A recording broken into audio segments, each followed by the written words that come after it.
ये कहानी है शहर में रहने वाले दो दोस्तों की, जो शहर में साथ साथ रहते थे, जिन्होंने पढ़ाई भी साथ में की, जिनका बचपन भी साथ में बीता और बड़े होकर इन्होंने कॉलेज की पढ़ाई भी एक साथ की।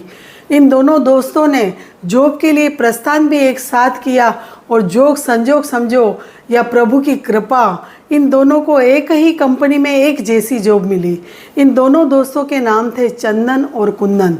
चंदन, जिसको जॉब में एक के बाद एक प्रमोशन पे प्रमोशन मिल रहा था, और दूसरी तरफ कुंदन का जॉब में कोई प्रमोशन नहीं हो रहा था, जिस वजह से कुंदन मन ही मन चंदन से जलने लगा और हमेशा यही सोचता रहता था कि आखिर ये करता क्या है।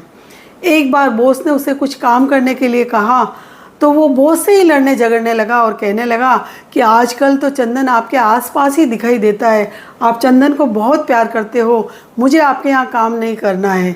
मैं और चंदन एक साथ आपके यहाँ काम करने आए, तब से लगाकर अब तक हम दोनों ही दोस्त बड़ी ईमानदारी और मेहनत से आपके यहाँ काम कर रहे हैं, पर आप चंदन का तो प्रमोशन पे प्रमोशन किए जा रहे हो और इसलिए मुझे आपके यहाँ काम नहीं करना है।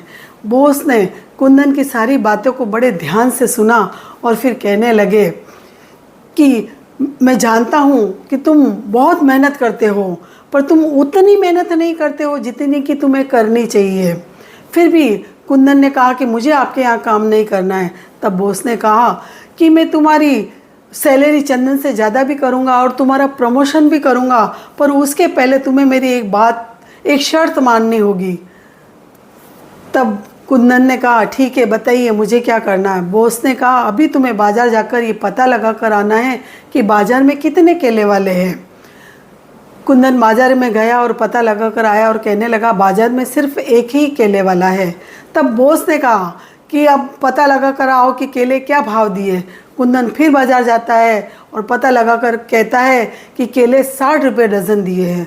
अब कुंदन के सामने ही बॉस ने चंदन को बुलाया और उससे भी वही प्रश्न किया कि जाओ बाज़ार में जाकर ये पता लगा के आओ कि वहाँ कितने केले वाले हैं। चंदन बाज़ार में जाता है और सारी चीज़ों का पता लगाकर जब वो बॉस के पास आता है और कहने लगता है कि बाज़ार में तो सिर्फ एक केले वाला है और उसने 60 रुपये डज़न केले दिए हैं, उसके पास टोटल 30 डज़न केले हैं, और अगर हम वो सारे केले एक साथ खरीदते हैं तो वो हमें 50 रुपये डज़न देगा, और उन्हीं केले को जब हम मार्केट में 60 रुपया डज़न बेचेंगे तो हमें बहुत मुनाफा होगा। कोने में खड़ा कुंदन ने जब चंदन की ये बात सुनी तो वो आश्चर्यचकित हो गया। उसे अपनी गलती का एहसास हुआ। उसने बॉस से जाकर माफ़ी मांगी और उसने काम भी नहीं छोड़ा। ये कहानी बहुत ही छोटी है और हमें ये सिखाती है कि ज़िंदगी में मेहनत करना ही काफ़ी नहीं है, मेहनत के साथ सही दिमाग और अक्ल का इस्तेमाल करना भी बहुत ज़रूरी है। अगर हम मेहनत और सही बुद्धि का प्रयोग करेंगे तो हमें सफल होने से कोई नहीं रोक सकता।